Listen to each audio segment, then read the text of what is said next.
রাস্তা প্রচণ্ড খারাপ থাকার দরুন প্রতিনিয়ত দুর্ঘটনা ঘটছে, যার ফলে বাধ্য হয়ে এলাকাবাসীরা পথ অবরোধ করল ধর্মনগর পানিসাগর রাস্তা। ধর্মনগর থেকে পানিসাগর পর্যন্ত রাস্তা মরণ ফাঁদে পরিণত হয়েছে দীর্ঘদিন যাবৎ। অনেক স্থানে বড় বড় গর্ত, এই গর্ত থাকার ফলে প্রতিদিন দুর্ঘটনা ঘটেই চলেছে, কখনো বড় বা কখনো ছোট। গতকাল রাতেও এ রাস্তায় একটি বাইক গর্তের মধ্যে পড়ে গিয়ে গুরুতর আহত হয়ে বর্তমানে জেলা হাসপাতালে চিকিৎসাধীন বাইক চালক। উল্লেখ্য, ধর্মনগর থেকে পানিসাগর অভিমুখে এই রাস্তা দিয়ে প্রচুর মানুষ যাতায়াত করে। নিত্যদিনের যাত্রীরা নিঃশব্দে কষ্ট সহ্য করে যাতায়াত করছে যান চলাচল এবং সাধারণ মানুষ। জানা যায়, ওই এলাকায় অর্থাৎ কৃষ্ণপুর এলাকার কয়েকজন বাসিন্দা বিগত দিনে এই রাস্তায় দুর্ঘটনায় আহত হয়েছেন। কোনো উপায় না দেখে বাধ্য হয়ে কৃষ্ণপুর ট্রাই জংশনে সোমবার সকাল 9:30 থেকে পথ অবরোধে বসে এলাকাবাসীরা। অবরোধ চলে 11:30 পর্যন্ত। অফিস চলাকালীন সময় পথ অবরোধ হওয়ার ফলে দুধারে অনেক যানবাহন এবং জনগণ আটকে পড়েন।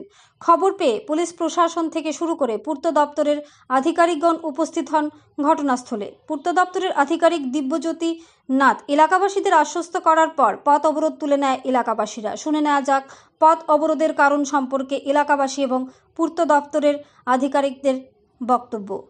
ধর্মনগর থেকে নিজস্ব প্রতিনিধির রিপোর্ট, ন্যাশনাল লাইভ বাংলা। কিন্তু তার তো কোনো দোষ আসতো না। তো এই জিনিসটার লেগেই আজকে আমরা বেসিক একটা করছি যে অ্যাটলিস্ট আমাদের পিডব্লিউডি ডিপার্টমেন্টের যে এসডিও হোক, এক্সিকিউটিভ ইঞ্জিনিয়ার হোক, অথবা আমাদের ডিএম সাহেব হোক, উনি আসুন এখানে আয়া আমাদেরকে একটা বেসিক একটা করুক যে এটা কী ধরনের, মানে এত দিন কেন লাগে এইরকম রাস্তায় মেনটেন্যান্স হতে গেলে। আমরা যতটুকু জানি একটা রাস্তা হইলে তার উপর মেনটেন্যান্সের দায়িত্ব থাকে, কিন্তু ওই রেসপন্সিবিলিটিটা কে নিব? যদি একটা অ্যাক্সিডেন্ট হয় এটার দায়ভার কে নিব? এটা কেউ বিভৎস অবরোধ দেখেন আমরা কত এটা 1 ঘন্টার উপরে হয়ে গেছে, তো কেউ আমাদের টাইম টু টাইম আমরা টেস্টগুলো।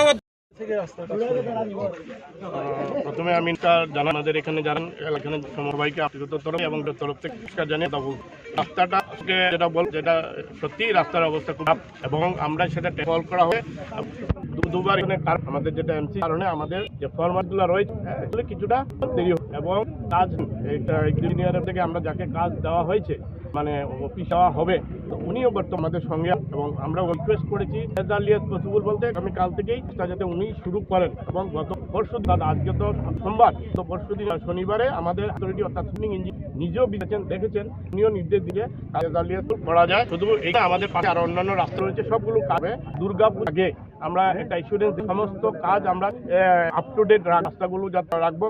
আমাদের আনন্দ অনুষ্ঠানে যাতে কোনো সময় হয় সেটা আমরা আপ্রাণ চেষ্টা করবো। এটির ব্যাপারে এটা বলবো গুণগত মান আমরা এক চুলো আমরা না, যদি কোথাও কোনো মান নিয়ে কোনো কমপ্লেন পাওয়া যায় আমরা সঙ্গে সঙ্গে সঠিক পদক্ষেপ নেব। আমরা সেই এসুরেন্স দিলাম এবং এটাও আশ্বস্ত করলাম যে আপনাদের মনে হয় কি কথা সমস্যা হয় আপনারা সঙ্গে যোগাযোগ মানে এক্সিকিউটিভ ইঞ্জিনিয়ার যিনি ছুটিতে রয়েছেন কাজে আছি আমরা তা আশ্বাস দিয়ে গেছি। আগামীকালে আমরা আশা রাখি আগামী থেকেই উনি শুরু করে প্রিলিমিনারি কিছু করতে হবে। টেকনিক্যাল ব্যবসঙ্গে তো পুরো রাস্তা করে যেগুলো গর্ত রয়েছে গর্তগুলো আগে বড় আমাদের বড় যেহেতু এবং তা করার পর আমিও তোকে আশাবাদী এমন ভালো কাজ হবে আপনারাও নিজেরা তখন খুব